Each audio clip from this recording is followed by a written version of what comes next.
Terima kasih rakan penyampai di Angkasa Puri. Alasan keengganan pekerja tempatan memenuhi keperluan sektor-sektor tertentu di negara ini selain kurang mahir sehingga menyebabkan fenomena kebanjiran pekerja asing sedikit sebanyak meresahkan kita semua. Ada pula yang mendakwa semua itu kerana sikap pekerja kita yang terlalu memilih kerja. Persoalannya, bagaimana ini mampu ditepis dan apa antara cara mengatasinya? Timbalan Menteri Kemajuan Luar Bandar dan Wilayah KKLW Dato' Ahmad Jazlan Yaakob melihat salah satu alternatif yang mampu diusahakan menggalak belia lepasan sekolah khususnya di Kelantan merebut peluang timba ilmu kemahiran yang ditawarkan pelbagai institusi kemahiran disediakan. Pusat Giat Mara antara salah satu pilihan institusi kemahiran yang diwujudkan kerajaan khusus untuk belia mendalami sektor-sektor kemahiran tertentu bagi memenuhi pasaran. Di Kelantan sahaja terdapat sebanyak 15 cawangan Pusat Giat Mara ditubuhkan. Sudah terbukti pelatih-pelatih Giat Mara ini 85% mereka ini mendapat peluang pekerjaan dan kita akan berusaha untuk meningkatkan daripada 85 barangkali mungkin 90% lebih, 100% mustahil.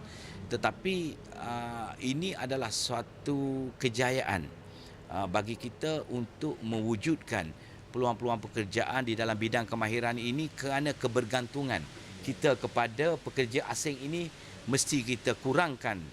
Kemahiran yang diperolehi mereka mampu mengisi peluang kerja mahir di seluruh negara yang kini kebanyakannya direbut pekerja asing. Dan sekiranya keperluan itu dapat dipenuhi, negara mampu mengurangi tahap kebergantungan kepada tenaga mahir asing menjelang tahun 2020. Situasi itu sekaligus boleh mengatasi isu kebanjiran pekerja asing yang memenuhi peluang pekerjaan di negara ini sejak sekian lama. Berteraskan konsep keseimbangan antara latihan teori dan praktikal, Giat Mara Kelantan optimis berupaya melahirkan lepasan pelatih muda yang lebih berkemahiran dan berkualiti tinggi. Kemahiran yang diterapkan di 15 pusat Giat Mara di negeri ini bukan sahaja mampu memenuhi pasaran kerja semasa, malah membolehkan para pelatih menjadi pengusaha berjaya. Tempoh pengajian sekurang-kurangnya 6 bulan boleh dimanfaat sepenuhnya dengan menawarkan pelbagai galakan dan kursus. Tenaga pengajar yang dipilih juga sangat selektif kepada mereka yang benar-benar mempunyai kemahiran dalam bidang-bidang tertentu. Dari segi kerjaya, Giat Mara bekerjasama dengan agensi lain memastikan pelatih terus mendapat tempat setelah menamatkan latihan. Inisiatif akhir bekas pelatih akan turut dipantau selepas tamat sesi latihan bagi membantu mereka terutama dalam aspek pinjaman dan modal serta peralatan. Untuk menyerulah anak muda kita yang lepasan sekolahnya yang tidak bekerja supaya masuklah mana-mana institusi Kalau lebih lagi ke dalam Giat Mara sebab kemahiran moto kami adalah kemahiran menjamin masa depan. Untuk pengambilan Januari tahun ini sahaja, lebih 700 pelatih telah mendaftar bagi mengikuti 24 kursus kemahiran yang disediakan. Antara yang paling mendapat sambutan, bidang automotif selain pendawaian elektrik. Berbekalkan semangat untuk merebut peluang dalam bidang kemahiran akhirnya membawa kejayaan besar kepada dua bekas pelatih Giat Mara. Selain tidak putus asa untuk meneruskan minat dalam bidang masing-masing, mereka juga memanfaatkan ilmu yang diperoleh sebelum ini. Memiliki kemahiran dalam bidang mekanik dan kenderaan motor, bekas pelatih Giat Mara Mohaimi Yaakob 42 tahun bekerja keras mengusahakan bengkel baik pulih kenderaan miliknya. Selama 14 tahun beroperasi, Mohaimi Auto Service Sendirian Berhad menempa nama sehingga membolehkannya mampu memiliki 4 cawangan lain di Pengkalan Chepah dan Kubang Krian Kelantan, Gong Badak Terengganu selain 1 cawangan di Kuala Lumpur. Tidak cukup dengan itu, perkhidmatan yang disediakan juga dikembangkan kepada perkhidmatan perdagangan jentera berat selain breakdown servis bagi kenderaan kecil. Satu landasan kepada kita orang Melayu, Bumi Putera, supaya apa yang jangan kita mengharapkan sangat dari segi untuk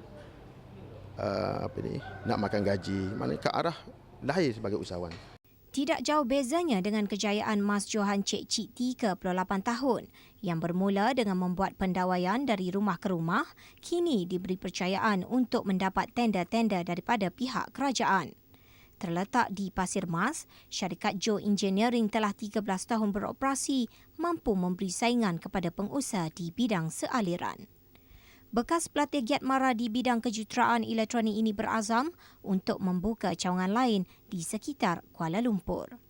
Giat Mara ni alhamdulillah dapat membantu dari segi bagi grant kepada saya, pernah dapat lebih kurang 50,000 grant tu untuk seperti bantuan generator, dray dan peralatan-peralatan kerja lah.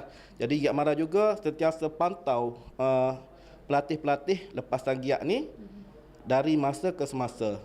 Kedua-dua bekas pelatih ini tidak menafikan kejayaan mereka hari ini hasil didikan yang diperoleh di pusat latihan berkenaan. Usaha komited dan komitmen yang berterusan mampu menjadikan golongan belia di negara ini setanding berjaya dan bersedia bukan sahaja memenuhi pasaran sektor pekerjaan, malah mencipta peluang pekerjaan. Selain itu, isu kebanjiran pekerja asing atas alasan peluang pekerjaan tidak dipenuhi pekerja tempatan tidak seharusnya jadi polemik. Sebaliknya, semua pihak harus memenuhi keperluan sebagai tanggungjawab masing-masing dengan lebih berkesan demi manfaat bersama. Sekian dari Kelantan, kembali ke Angkasa Puri.